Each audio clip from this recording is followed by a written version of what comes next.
दोस्तों, आज की इस बेस्ट रोमांटिक लव स्टोरी को पढ़कर आपको बेहद खुशी होगी।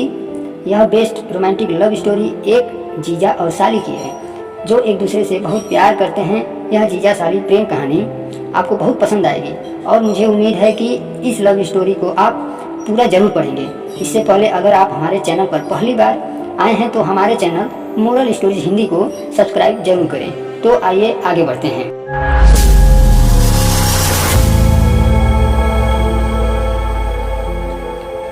मेरी शादी लगभग 1 साल पूरा होने वाला है। इस लव स्टोरी की शुरुआत होती है जब मेरी शादी हुई थी। जब मैं पहली बार दूल्हा बनकर ससुराल पहुंचा तब मैंने थोड़ी देर तक अपनी नज़र उठाकर किसी तरफ भी नहीं देखा। मैं कुर्सी पर बैठा हुआ था और मेरे चारों तरफ कुछ रिश्तेदार बैठे हुए थे। तभी अचानक मेरी नज़र सामने खड़ी एक लड़की पर पड़ती है। वह लड़की मुझे देखकर मंद मंद हंस रही थी। उस समय मैं दूल्हा बना हुआ था, इसीलिए सोच रहा था कि मेरे कपड़े या ललाट पर लगे हुए टीके को में कोई गलती होगी। तभी मैंने अपने जीजा जी को पास बुलाया और कहा, मेरे कपड़े तथा ललाट पर लगा हुआ टीका सही है या नहीं। तब जीजा जी ने जवाब दिया, सब कुछ ठीक है, एकदम मस्त लग रहे हो। थोड़ी देर बाद जब मैं मंडप के नीचे जाकर बैठा, उसी समय वह लड़की मेरे पीछे आकर बैठ गई। थोड़ी देर चुपचाप बैठने के बाद वह मुझसे छेड़छाड़ करने लगी। पहली बार ससुराल जाने की वजह से मैं उस लड़की से कुछ भी नहीं कह पा रहा था। काफ़ी देर छेड़छाड़ हुआ। मजाक करने के बाद मैं उसे लड़की से कहता हूँ, अगर आपको मैं अधिक पसंद हूँ तो आप भी मुझसे ही शादी कर लो। इतने में वह लड़की मुझसे कहती है, अगर मैं आपसे शादी कर लूँगी तो मेरी बड़ी बहन से शादी कौन करेगा। फिर मुझे पता चला कि यह लड़की रिश्ते में मेरी साली लगती है। काफ़ी देर मजाक वाली बातचीत करने के बाद उस लड़की से उसका नाम पूछा। तब वह लड़की जवाब देती है कि मेरा नाम संजना है। थोड़ी देर बाद शादी की रस्में शुरू हो जाती हैं। शादी के बाद से मेरी और संजना की काफ़ी जान पहचान हो जाती है। रिश्ते में साली लगने की वजह से वह मेरा मोबाइल नंबर ले लेती है।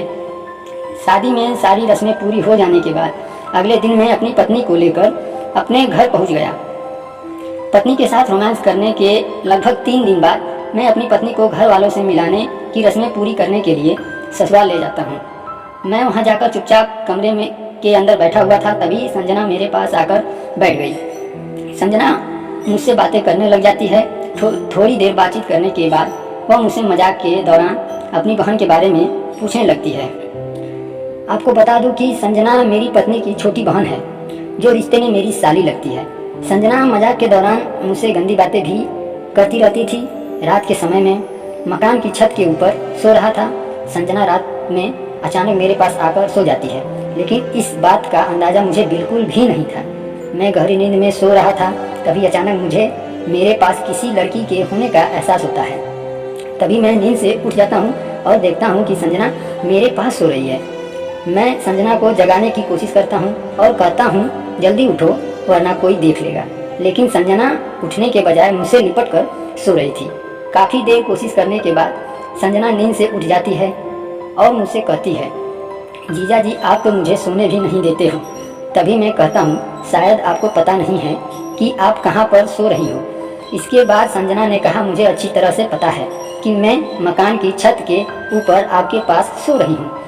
तभी मैंने कहा, आप चुपचाप नीचे जाकर सो जाओ और मुझे सोने दो। तभी संजना कहती है, मैं मकान की छत वाले गेट को लॉक कर दिया है। अब कोई भी व्यक्ति मेरी इजाज़त के बिना ऊपर नहीं आ सकता। इतना सुनने के बाद मुझे थोड़ा आराम महसूस हुआ। मैंने सोचा कोई व्यक्ति छत के ऊपर आने से पहले गेट का लॉक खोलना चाहेगा, लेकिन उसकी चाबी संजना के पास है। इसके बाद क्या था, मैं भी पूरी तरह से निडर हो गया। काफ़ी देर तक दोनों रोमांस भरी बातें करते रहे।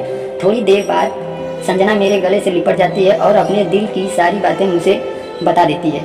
इन्हीं बातों के दौरान वह मुझसे कहती है कि मैं तुमसे अपनी जान से ज़्यादा प्यार करती हूँ। संजना कहती है, तुम मुझे बहुत अच्छे लगते हो, इसलिए मैं तुम्हें तुम्हारे करीब आना चाहती हूँ। इतना कहने के बाद मैं संजना को किस कर लेता हूँ।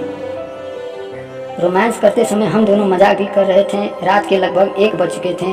इसके बाद मैंने संजना से कहा, अब मुझे नींद आ रही है, इसलिए तुम भी चुपचाप सो जाओ। संजना कहती है, नहीं, आज रात भर मुझे आपके साथ रोमांस भरी बातें करनी है। रात भर बातें करने के बाद मैंने संजना से कहा, सुबह के 5 बज गए हैं, तुम चुपचाप नीचे चली जाओ। इतना कहने के बाद संजना मुझे एक किस करके चुपचाप नीचे चली जाती है। अगले दिन मैं अपनी पत्नी को लेकर अपने घर चला जाता हूँ।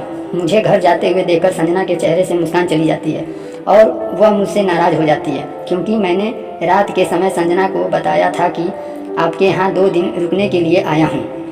लगभग 1 घंटे बाद मैं अपने घर पहुँच जाता हूँ। घर पहुँचने के बाद भी मेरा मन संजना की ओर खींचा जा रहा था।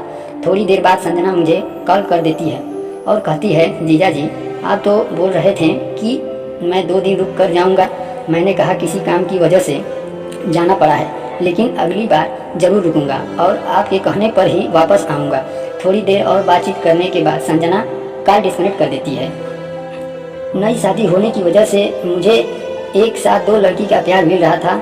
एक तरफ मुझसे प्यार करने वाली मेरी पत्नी तथा दूसरे तरफ प्यार करने वाली मेरी साली है।